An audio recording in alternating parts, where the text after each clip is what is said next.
बच्चों, कक्षा 8 से पाठ 3 जिसका नाम है बस की यात्रा, और इस सुंदर रचना के लेखक हैं हरिशंकर परसाई जी, जिनका जन्म हुआ 22 अगस्त 1924 को और मृत्यु हुई 10 अगस्त 1995 को।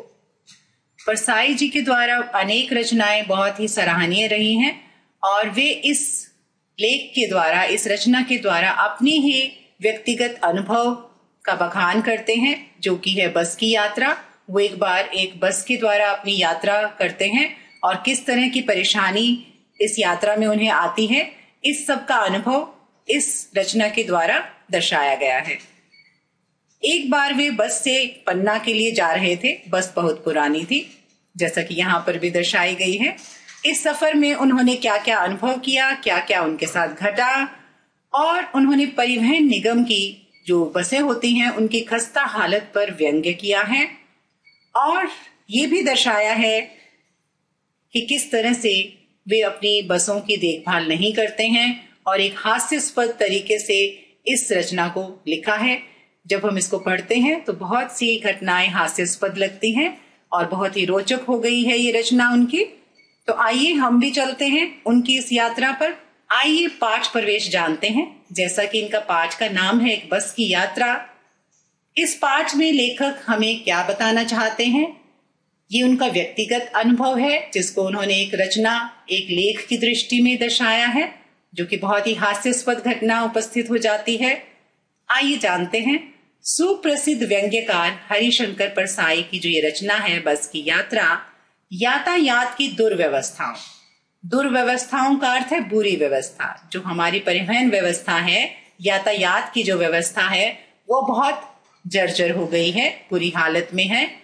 इस अवस्था पर उन्होंने व्यंग्य किया है, एक ताना मारा है, लोगों को जागरूक करना चाहते हैं कि ये विभाग सही तरीके से काम नहीं करता है, जो कि उसे करना चाहिए। यह निबंध एक हास्यास्पद निबंध है, जिसमें लेखक ने एक पुरानी बस की हालत का हास्यपूर्ण तरीके से, बहुत ही हंसी मजाक करते हुए वर्णन किया है कि किस तरह की उसकी हालत हो गई है। पुरानी बस है, लोग उस पर यात्रा करते हैं और वो बहुत ही जर्जर हालत में है। टूटी फूटी बस है। इस टूटी फूटी बस के माध्यम से जर्जर अर्थात बुरी हालत हुई है उसकी परिवहन व्यवस्था की। परिवहन मैंने यातायात साधनों पर ताना कसा है, एक व्यंग्य किया है, ताकि परिवहन विभाग जागरूक हो जाए, क्योंकि जब तक हम उन्हें उनकी कमियां नहीं बताते हैं तब तक वे उसे सही कैसे करेंगे। इस कहानी में लेखक अपने मित्रों के साथ यात्रा करते हैं, एक यात्रा पर जाते हैं। वो उनके कुछ 5 मित्र हैं जिनके साथ वो ये कार्यक्रम बनाते हैं, और उसको हैरानी होती है कि इतनी बुरी हालत की बस भी चल सकती है। लेखक जब देखते हैं कि जिस बस से वो यात्रा करने वाले हैं वो तो बहुत ही बुरी हालत में है, तो उन्हें हैरानी होती है कि वाकई ये बस चलती भी है। इसमें उन्होंने अपनी इस बस यात्रा का पूरा वर्णन किया है, जो कि हम आगे पाठ में जानेंगे। आइए इस खूबसूरत कहानी की शुरुआत करते हैं, जिसका नाम है बस की यात्रा। लेखक अपनी बस के द्वारा एक यात्रा की शुरुआत करते हैं अपने मित्रों के साथ। उन्होंने अपनी इस यात्रा का वर्णन कुछ इस तरह से किया है कि हम 5 मित्रों ने तय किया, अर्थात एक प्रोग्राम बनाया, कार्यक्रम बनाया कि शाम 4 बजे की बस से चलेंगे। ये जो 4 बजे की बस है, यही उन्हें अपनी मंजिल तक पहुंचाने में मदद करेगी। पन्ना से, पन्ना जगह का नाम है, पन्ना से ये बस चलने वाली थी। इसी कंपनी की बस, जिस कंपनी से लेखक यात्रा कर रहे थे, उस कंपनी की बस सतना के लिए घंटे भर बाद ही मिलती है। अर्थात जब वे चल रहे थे, प्रोग्राम बना रहे थे यात्रा का, तो ये 4 बजे का समय बस का समय है और 1 घंटे पहले ये सब प्रोग्राम बनाया जा रहा है। तकरीबन 1 घंटे बाद पन्ना से सतना के लिए बस उन्हें मिलनी थी। उसकी यात्रा की शुरुआत उन्होंने कर दी थी। ये जो बस है वो जबलपुर की ट्रेन मिला देती है। लेखक और उनके मित्रों को जबलपुर जाना है, इसलिए वो कुछ यात्रा पन्ना से सतना के लिए वो बस से पूरी करेंगे। उसके बाद वे जबलपुर के लिए ट्रेन पकड़ेंगे। सुबह घर पहुंच जाएंगे। यात्रा में पूरी रात का समय लगेगा और वे सुबह के समय तक घर पहुंच जाएंगे, ऐसी उन्हें उम्मीद है। हम में से 2 को सुबह काम पर हाजिर होना था। हाजिर का अर्थ है उपस्थित होना था। जो लेखक के साथ जो 2 मित्र उनके साथ गए थे, उन्हें अपने किसी दफ्तर के काम से जरूरी जाना था। आखिर दफ्तर में उन्हें समय पर पहुंचना था, उपस्थित होना था, इसलिए वापसी का यही रास्ता अपनाना जरूरी था। एक यही रास्ता था जो कि वे अपना सकते थे और अपनी मंजिल पर समय पर पहुंच सकते थे। लोगों ने सलाह दी कि समझदार आदमी इस शाम वाली बस से सफर नहीं करते। सफर का अर्थ है यात्रा। उनके जो जानकार लोग थे उन्होंने उन्हें सलाह दी कि अगर कोई समझदार व्यक्ति होगा तो इस शाम को चलने वाली बस से यात्रा करना पसंद नहीं करेगा, क्योंकि शाम के थोड़ी देर बाद ही अंधेरा हो जाता है और रात के समय यात्रा करना सुरक्षित नहीं रहता। क्या रास्ते में डाकू मिलते हैं? एक प्रश्न किया है लेखक ने। नहीं, बस डाकिन है, अर्थात रास्ते में डाकू वगैरह तो नहीं मिलते, लेकिन जो बस की हालत है वो बहुत ही डरावनी है। डाकिन का अर्थ है डरावनी। बस खस्ता हालत में है, पता नहीं मंजिल पर पहुंचा पाएगी या नहीं, तो लोग हमेशा उस बस से जाने से डरते हैं। बस को देखो तो श्रद्धा उमड़ पड़ती है। श्रद्धा का अर्थ है किसी के प्रति आदर, सम्मान और प्यार का बढ़ जाना। उमड़ का अर्थ है जमा होना। जब हम बस को देखते हैं तो एक उसके प्रति श्रद्धा उत्पन्न हो जाती है, उसके प्रति आदर जाग जाता है। क्यों? खूब व्योवृद्ध। व्योवृद्ध का अर्थ है बूढ़ी या पुरानी थी।